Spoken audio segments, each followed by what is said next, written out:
रौनक classes में आप सभी का स्वागत है। एक मोटिवेशन लाइन के साथ में आज अपने इस अध्याय की शुरुआत करते हैं। वक्त से लड़कर जो नसीब बदल दे, इंसान वही जो अपनी तकदीर बदल दे। कल क्या होगा कभी मत सोचो, क्या पता वक्त कल खुद अपनी तस्वीर बदल दे। इसलिए अपने लक्ष्य पर नजर गड़ाए रखिए और निरंतर आगे बढ़ते रहिए। इन्हीं शुभकामनाओं के साथ में जिन जिन विद्यार्थियों ने इस चैनल को सब्सक्राइब नहीं किया, कृपया वो सब्सक्राइब कर लेवे, ताकि आप और इसका बेल आइकन दबा लेवे, ताकि आने वाले वीडियो की नोटिफिकेशन सबसे पहले आपके पास में आ जावे। चलिए, कक्षा 10 का वन एवं वन्य जीव संसाधन, इसके महत्वपूर्ण प्रश्न पाठ्य पुस्तक के अंदर के जो इस बोर्ड की परीक्षा में पूछे जाने की पूरी संभावना है, इनका समावेश किया गया है। चलिए स्टार्ट करते हैं। एक सामान्य जानकारी के तहत हमारे पारिस्थितिकी तंत्र को सुरक्षित करने के लिए वनों एवं वन्य जीवों का बहुत बड़ा महत्वपूर्ण योगदान है। वैदिक काल में यदि हमारे पूर्वजों की बात करें तो वो जंगलों की और पेड़ पौधों की पूजा करते थे, और वर्तमान में इनका तेज गति से विनाश हो रहा है, जो आगे आने वाली पीढ़ी के लिए एक संकट का संकेत दे रहा है। चलिए, बोर्ड के एग्जाम की दृष्टि से महत्वपूर्ण प्रश्न क्या है, इनका एनालाइज करते हैं। पहला प्रश्न है, भारत में वनस्पति और प्राणी जात के बारे में बताओ। तो भारत में सर्वाधिक जैव विविधता पाई जाती है। विश्व की 8% जैव विविधता भारत में पाई जाती है। लगभग 16 लाख जीवों की प्रजाति भारत में पाई जाती है। हमारी वन एवं वन्य जीवों के प्रति जो असंवेदनशीलता है, इसके कारण इन पर प्रतिकूल प्रभाव पड़ा है, तथा ये तेज गति से प्रजातियां संकटग्रस्त हो रही है, और एक एक शुभ संकेत नहीं है, जो एक भारी चेतावनी का संकेत है। भारत में वन एवं वन्य जीव संरक्षण क्यों आवश्यक है? तो वर्तमान में वनों एवं वन्य जीवों की तेजी से विनाश हो रहा है। यदि उचित समय में इनका संरक्षण नहीं किया गया तो भविष्य में इसके दुष्परिणाम आने वाली भावी पीढ़ी के सामने आएंगे। पर्यावरण एवं पारिस्थितिकी विभिन्नता को बनाए रखने के लिए हमें इनका संरक्षण आवश्यक है। वन एवं वन्य जीवों के संरक्षण के लिए भारत सरकार ने वन एवं वन्य जीवों का संरक्षण अधिनियम लाया। यह अधिनियम 1972 में लाया गया। इसके तहत निम्न प्रावधान किए गए। वन्य जीवों के शिकार पर प्रतिबंध लगाया गया, जंगली जीवों के व्यापार पर रोक लगा दी गई, और वन्य जीवों को कानूनी संरक्षण दिया गया। अब इस दूसरा प्रश्न, यदि आपके प्रश्न आए कि भारत में वन एवं वन्य जीवों के संरक्षण के बारे में बताओ, तो आपको पूरा उत्तर लिखना है। यदि प्रश्न अलग से आए और पूछे कि वन्य जीव अधिनियम 1972 के बारे में बताओ, इसमें क्या क्या विशेषता है, तो शिकार पर प्रतिबंध है, व्यापार पर रोक लगा दी गई है, और वन्य जीवों को कानूनी संरक्षण प्रदान किया गया है। आगे वाला प्रश्न है, बाघ परियोजना या टाइगर प्रोजेक्ट। बाघ परियोजना या टाइगर प्रोजेक्ट के बारे में बताओ। 1973 में हमारे देश में अधिकारियों ने पाया कि बाघों की संख्या 55,000 से घट के 1,827 रह गई है। बाघों की घटती हुई संख्या को मद्देनजर रखते हुए भारत सरकार ने बाघ परियोजना प्रारंभ की। यह परियोजना 1 अप्रैल 1973 से लागू हुई। यहाँ पे मिस प्रिंट है, इसको देख लीजिए, ये अपर नहीं, यहाँ पे अप्रैल है। उत्तराखंड के जिम कार्बेट नेशनल पार्क से बाघ परियोजना का शुभारंभ किया गया, और वर्तमान में राजस्थान में 4 टाइगर रिजर्व केंद्र है। मुकुंदरा हिल्स, बूंदी, कोटा, झालावाड़ और चित्तौड़गढ़ में, सरिस्का अलवर में, और रणथंभौर सवाईमाधोपुर में, और रामगढ़ बूंदी में है। प्रश्न एक ये भी पूछा जा सकता है कि राजस्थान में कितने टाइगर रिजर्व केंद्र है, तो राजस्थान में 4 है, मुकुंदरा हिल्स, सरिस्का, रणथंभौर और रामगढ़। जबकि सबसे पहले इसकी शुरुआत हुई है वो जिम कार्बेट उत्तराखंड से हुई है। ये प्रश्न महत्वपूर्ण है, इसको याद कीजिए और नोट डाउन कर लेना। वनों के प्रकार बताओ। तो सामान्यतः वनों के 3 प्रकार है, आरक्षित वन, रक्षित वन, अवर्गीकृत वन।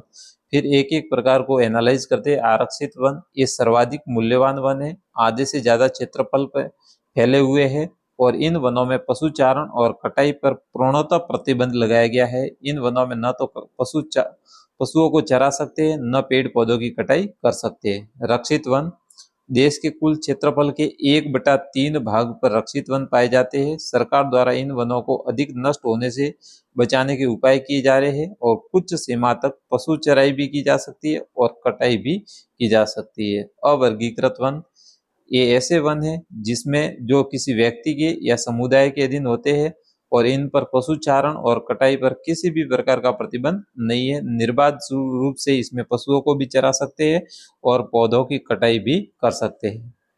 आगे वाला महत्वपूर्ण प्रश्न है, भारत में विभिन्न समुदायों ने किस प्रकार वनों और वन्य जीव संरक्षण और रक्षण में अपना योगदान दिया, विस्तार पूर्वक बताइए। या फिर ये प्रश्न आपको एक अलग टॉपिक के रूप में भी मिल सकता है कि खेजड़ली आंदोलन के बारे में बताओ। तो सबसे पहले ध्यान रखना, खेजड़ली आंदोलन 1730 में यह राजस्थान के खेजड़ली गांव में जोधपुर में हुआ। खेजड़ली गांव में हुआ, और खेजड़ली गांव कहाँ पे है? जोधपुर में। मारवाड़ नरेश उस समय अभय सिंह जी थे, तो उनको किला बनाना था, तो उन्होंने मंत्री गिरिधर भंडारी को खेजड़ी के पेड़ काटने का आदेश दिया। मंत्री अपने सैनिकों के साथ में खेजड़ली गांव जाते हैं और पेड़ों की कटाई आरंभ कर देते हैं। पेड़ों को काटने की आवाज जब अमृता देवी ने सुनी तो वह अपने परिवार व समाज के लोगों के साथ में जंगल में आ गई और राजा के लोगों से पेड़ काटने के लिए मना करने लगे। उनके साथ में उनके आगे प्रार्थना करने लगे, अनुनय विनय करने लगे। जब मंत्री ने उनकी नहीं सुनी तो तब उन पर्यावरण प्रेमियों ने पेड़ों की रक्षा करने के लिए पेड़ों से लिपट गए और पेड़ों की रक्षा करते हुए बिश्नोई समाज के 363 स्त्री और पुरुषों ने अपना बलिदान दे दिया, क्योंकि बिश्नोई समाज के गुरु जम्बेश्वर भगवान के निर्देश के अनुसार पेड़ों को बचाने में और वन्य जीवों को बचाने में यह समुदाय हमेशा अग्रणी रहा है। इसी बलिदान की याद में खेजड़ली गांव में हर वर्ष भादो मास की 10वीं को मेला भरता है। आगे वाला प्रश्न है, चिपको आंदोलन। यह आंदोलन 1973 में उत्तराखंड के टिहरी गढ़वाल में हुआ। चिपको आंदोलन अंगू के पेड़ बचाने के लिए हुआ। जैसे खेजड़ली आंदोलन खेजड़ी के पेड़ बचाने के लिए हुआ और ये अंगू के पेड़ बचाने के लिए हुआ, और चिपको आंदोलन का नेतृत्व सुंदरलाल बहुगुणा ने किया। आगे अब ये पाठ्यपुस्तक के प्रश्न है। पहला प्रश्न है इसमें, इनमें से कौन सा संरक्षण तरीका समुदाय की सीधी भागीदारी नहीं करता?